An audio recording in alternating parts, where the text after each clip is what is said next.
Hello, this is Utkarsh Singh, and today I'll be talking about the Polysorb sutures.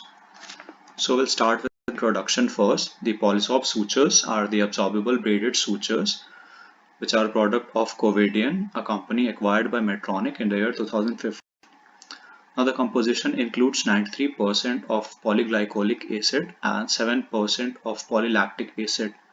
It is coated with glycolide, caprolactone, and calcium steroyl lactylate. It is available in the sizes 2 to 80. The tensile strength is of 21 days and 56 to 70 days of mass absorption. Now we'll discuss the key selling points. So first of all, it has excellent strength over the critical wound healing period. So why does it have the excellent strength? There are two reasons for it. The first one being the smaller diameter of filaments, which makes sure that the filament in a particular size are more than any other suture, and the second one being the tighter braid construction. The other key selling points include excellent knot security, pliability or flexibility, excellent handling, predictable absorption profile, and less tissue drag. Next, we'll discuss about the indications or contraindications.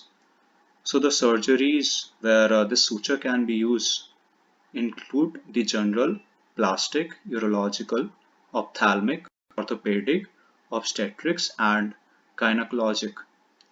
And the limitations of these sutures are the ones where the absorbable suture can't be used, like those in cardiovascular or neural, which require the non-absorbable suture so that it remains throughout.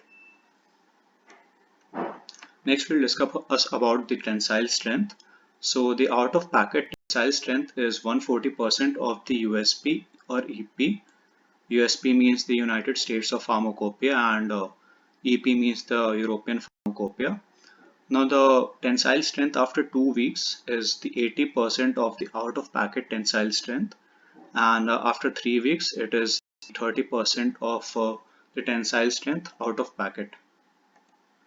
Next, we'll discuss about the competitors. So some of the competitors of Polysorb: Ethicon Vicryl by Johnson & Johnson, which is the market leader. Then we have Safil and Dexon.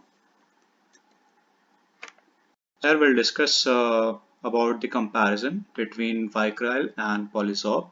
So compared to Vicryl, Polysorb sutures are stronger out of packet, stronger throughout the critical wound healing period, have a less tissue drag, and have easier knot run down.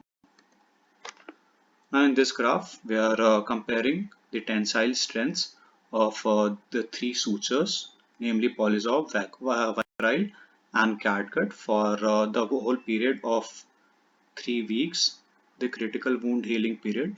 So as you can see in the graph, the tensile strength of Polysorb is far more than the Vicryl and Catgut in the first and the second weeks, and by the end of third week, the end of critical wound healing period, the tensile strength of Polysorb is almost equal to the Vicryl, which proves that the Polysorb has more tensile strength than any other suture. Thank you.